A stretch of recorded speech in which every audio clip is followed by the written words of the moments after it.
दोस्तों, साउथ की एक और फिल्म जिसने इन दिनों बॉक्स ऑफिस पर ताबड़तोड़ प्रदर्शन किया है वो है RRR यानी RRR। ये फिल्म कमाई के मामले में अब नया इतिहास बनाने की ओर बढ़ चुकी है। लेकिन क्या आपको पता है कि निर्देशक SS राजामौली की नई ब्लॉकबस्टर फिल्म में दोनों मुख्य किरदार राम और भीम किन लोगों से इंस्पायर हैं? अगर नहीं जानते तो आपको ये वीडियो पूरा देखना होगा। इसके बाद आप समझ जाएंगे कि आखिर इस फिल्म में राजामौली ने किन असली लोगों से इंस्पायर होकर ये फिल्म बनाई है। आप ये जाने उससे पहले आपसे निवेदन है कि अगर आपको हमारी ये जानकारी अच्छी लगे तो इसे लाइक करने के साथ ही हमारा चैनल जरूर सब्सक्राइब कर लीजिए, क्योंकि हम यहाँ पर आपको एक से बढ़कर एक जानकारियाँ लेकर आते रहते हैं। चलिए अब आपको सबसे पहले ये बताते हैं कि इस फिल्म के ये दोनों किरदार भारत के वीर क्रांतिकारी कोमाराम भीम और अल्लूरी सीताराम राजू के जीवन से प्रेरित हैं।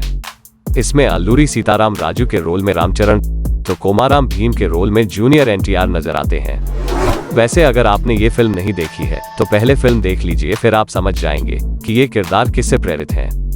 चलिए अब हम पहले आपको महान क्रांतिकारी अल्लूरी सीताराम के बारे में बताते हैं। अल्लूरी सीतारामन का जन्म 4 जुलाई 1897 को विशाखापट्टनम के पौंड्रिक गांव में हुआ था। अल्लूरी सीतारामा राजू के पिता का नाम वेंकटराम राजू और माता का नाम सूर्यनारायण अम्मा था।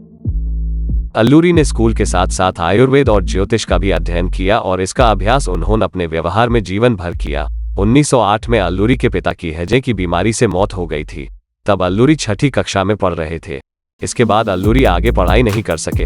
अल्लूरी बमुश्किल 20 बरस के रहे होंगे जब उन्होंने अंग्रेजों के जुल्मों के खिलाफ बगावत की थी। असल में मनयम इलाके में अंग्रेज स्थानीय जमींदारों के साथ मिलकर आदिवासियों का शोषण कर रहे थे।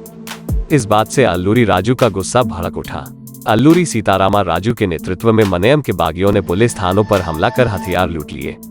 अल्लूरी और उनके साथियों ने राजावम्मांगी अदाट्टाईगाला, देवीपट्टनम, चिंतापल्ली, कृष्णा देवी पेटा और कई दूसरे थानों पर हमला किया था।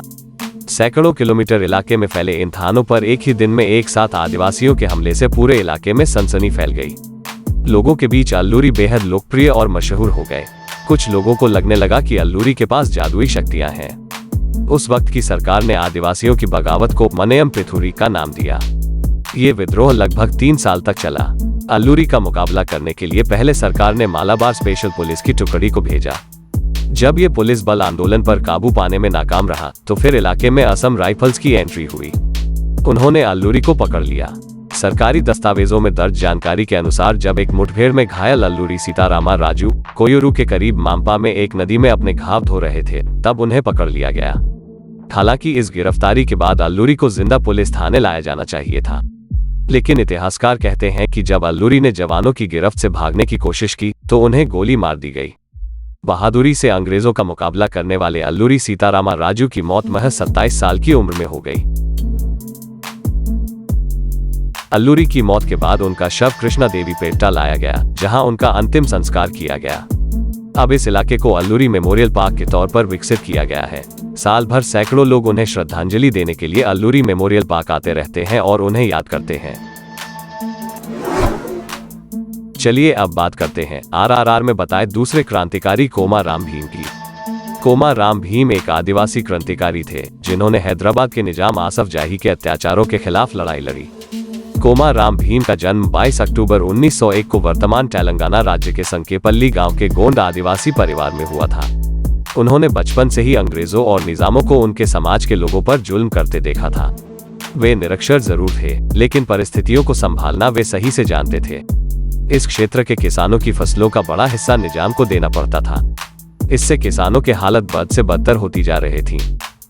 जंगल में पेड़ काटने के आरोप में आदिवासी महिला, पुरुष और बच्चों तक को यातनाएं दी जाती थीं।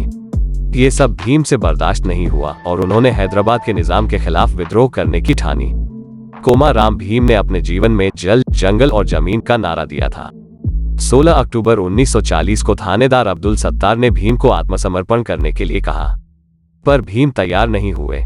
अब्दुल ने अपने सैनिकों से निहत्थे भीम पर हमला करने को कहा।